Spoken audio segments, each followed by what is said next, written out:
Before the white men drew maps, before kingdoms became states, before men forgot how to speak to the spirits, there was a land called Ọmambala, a land where kings did not rule alone, a land where spirits walked like men, a land where gods choose their champions, and in that land a boy was born the night the sky split open.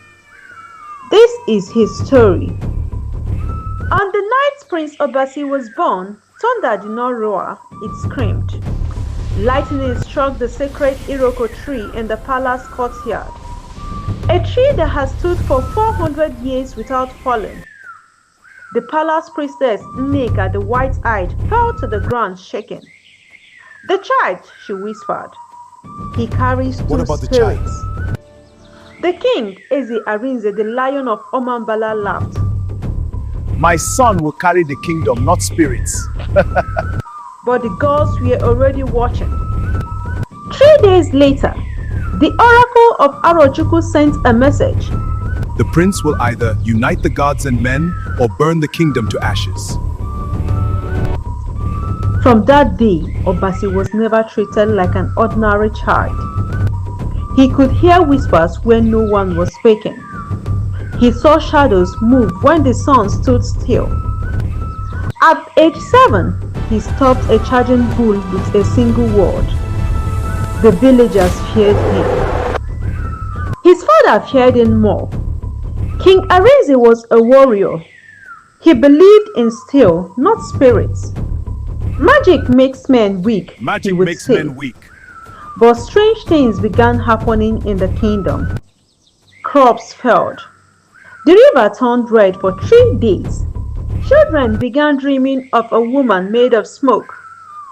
Nneka the priestess spoke again. The gods are restless. Something ancient is waking. Leave here The now! king dismissed her. Until the night he saw it himself. The spirit in the throne room one midnight. The torches in the throne room blew out. A tall figure formed in the darkness, glowing eyes, body made of ash. I am Moga, the god of forgotten wars. The king reached for his sword. It melted in his hand. You have ignored the old covenants, The spirit said. and your son belongs to us. The king roared and attacked. By morning, he was found unconscious. His beard had turned white overnight. At 16, Obasi ran away.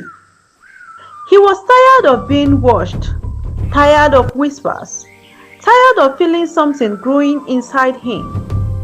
He entered the forbidden forest, Ohianko, the forest of whispers.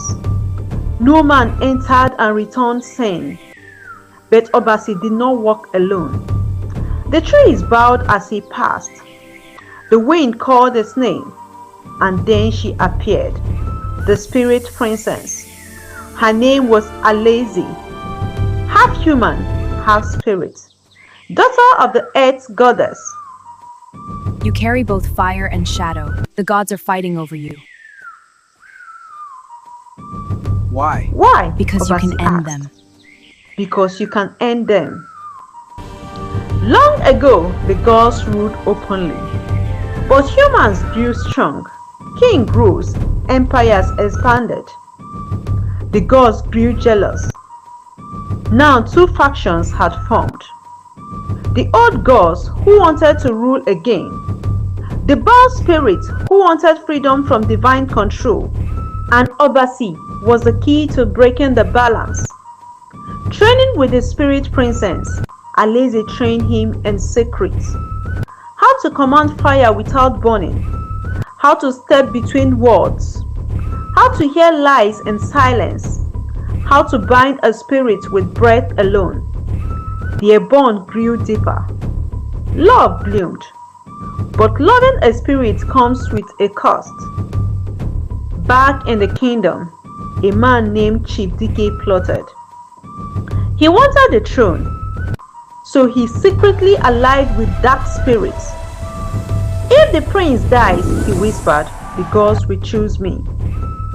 He performed forbidden rituals, sacrificed loyalty, sacrificed blood, and summoned a demon older than the kingdom itself. When Obasi returned, he was no longer a boy. His eyes carried storms, but he returned to chaos. His father was dying. The people were starving. Spirits walking openly in the market square. Chief Dike had crowned himself a regent, and the demon walked beside him unseen. It began at sunset. The sky turned black. Spirits screamed through the air. Obasi stood alone in the palace courtyard. Choose your side! Half the spirits knelt, half attacked. Fire clashed with shadow. Earth split open. The sacred Iroko tree rose from its roots and became a guardian. And for the first time in centuries, a human commanded the gods. The demon revealed a true form, a gigantic winged, made of molten bone. You are not king, it You are thundered. not king, you are a weapon. It struck Obasi down. And to save him, Alaeze did the unthinkable. She gave up her immorality. She merged her spirit with his heart. Now he carried not 2 spirits, but 3. Chief Dike begged for mercy. I only wanted power, and now you have it.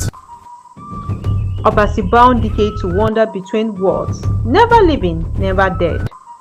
The demons was sealed beneath the earth. Peace slowly returned. Obasi was crowned, but he changed the laws. No more blind worship of gods. No more ignoring the spirit world. Humans and spirits will Humans coexist. and spirits would coexist. Shrines became schools of wisdom. Priestesses became advisors.